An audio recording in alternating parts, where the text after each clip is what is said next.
بسم اللہ الرحمن الرحیم۔ معزز سامعین اکرام، آج انشاءاللہ عشر کے متعلق کچھ باتیں بیان کرنی ہیں۔ اللہ رب العالمین نے انسان کو جسم بھی دیا ہے اور مال بھی دیا ہے، اور جسم کے متعلق بھی اور مال کے متعلق بھی اللہ رب العالمین نے احکام نازل فرمائے ہیں۔ اگر انسان ان احکام کے مطابق زندگی گزارتا ہے تو اللہ رب العالمین دنیا میں بھی اس کو برکت عطا فرماتے ہیں اور آخرت میں بھی اللہ رب العالمین اس کو اس کا اجر عطا فرمائیں گے۔ شریعت کے اندر، اسلام کے اندر اقتصادیات کا ایک پورا نظام ہے۔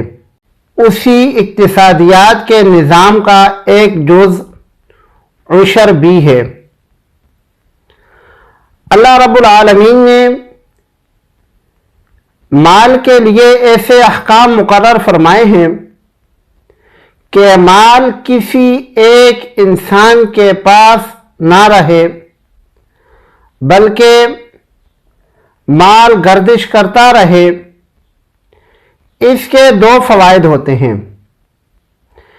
ایک فائدہ جو مستحق لوگ ہیں ان کو ہوتا ہے کہ جب انسان اللہ رب العالمین کے حکم کے مطابق زکوٰۃ، صدقات، خیرات، عشر، فطرانہ وغیرہ ادا کرتا ہے تو اس سے مستحق لوگوں کو فائدہ ہوتا ہے۔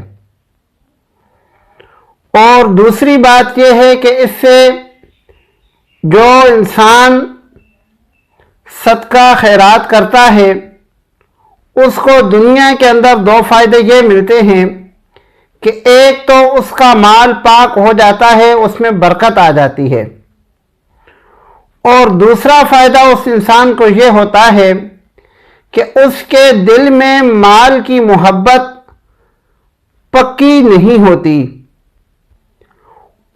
اور اگر دل کے اندر مال کی محبت پکی ہو جائے، مال کی محبت اللہ کے حکم کے مقابلے میں زیادہ ہو جائے، تو پھر انسان اپنے تخلیقی مقصد کو بلا دیتا ہے اور مال جمع کرنے کی فکر میں لگ جاتا ہے۔ تو اللہ رب العالمین نے اسلام کے اندر یہ ایک اقتصادی نظام رکھا ہے، اسی نظام کا ایک جز عشر بھی ہے، زکوٰۃ بھی ایک جز ہے، قربانی بھی ایک جز ہے، فطرانہ بھی ایک جز ہے۔ سب سے پہلے اللہ رب العالمین کے مطلق احکام جو اللہ رب العالمین نے مال کے متعلق بیان فرمائے ہیں، ایک دو ذکر کر دیتا ہوں۔ اللہ رب العالمین فرماتے ہیں وَآتُوهُم مِّن مَّالِ اللَّهِ الَّذِي آتَاكُمْ۔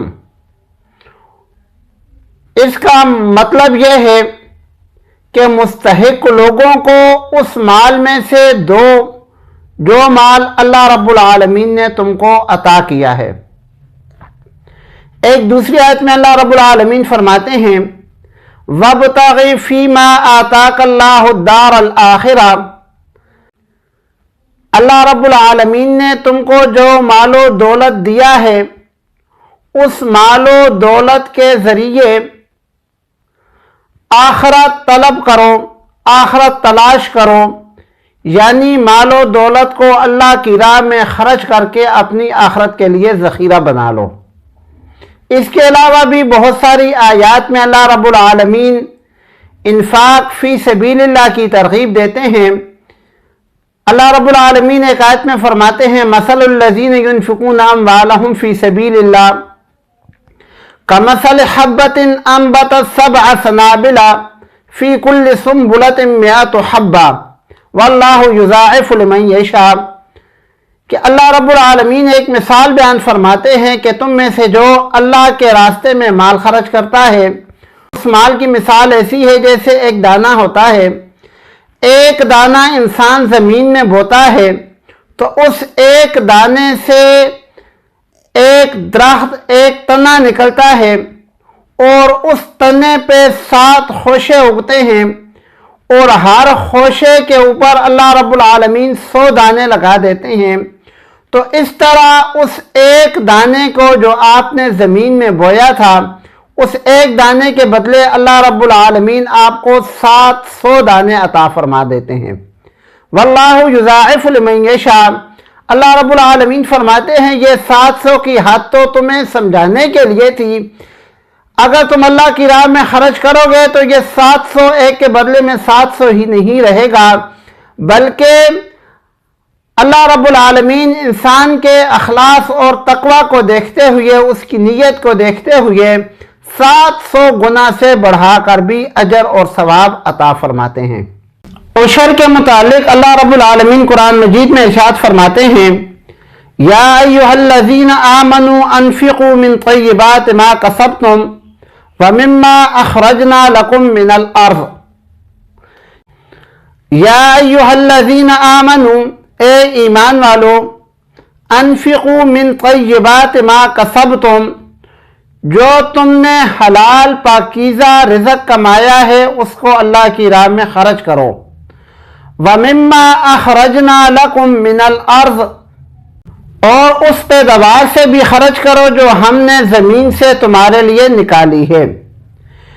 ایک دوسری آیت میں اللہ رب العالمین فرماتے ہیں، وَآتُوا حَقَّهُ يَوْمَ حَصَادِهِ وَلَا تُسْرِفُوا إِنَّهُ لَا يُحِبُّ الْمُسْرِفِينَ، اور اللہ کا حق ادا کرو جب اس کی فصل کاٹو، وَلَا تُسْرِفُوا، اور اللہ کی حد سے آگے نہ بڑھو، إِنَّهُ لَا يُحِبُّ الْمُسْرِفِينَ، کیونکہ اللہ رب العالمین حد سے بڑھنے والوں کو پسند نہیں فرماتے۔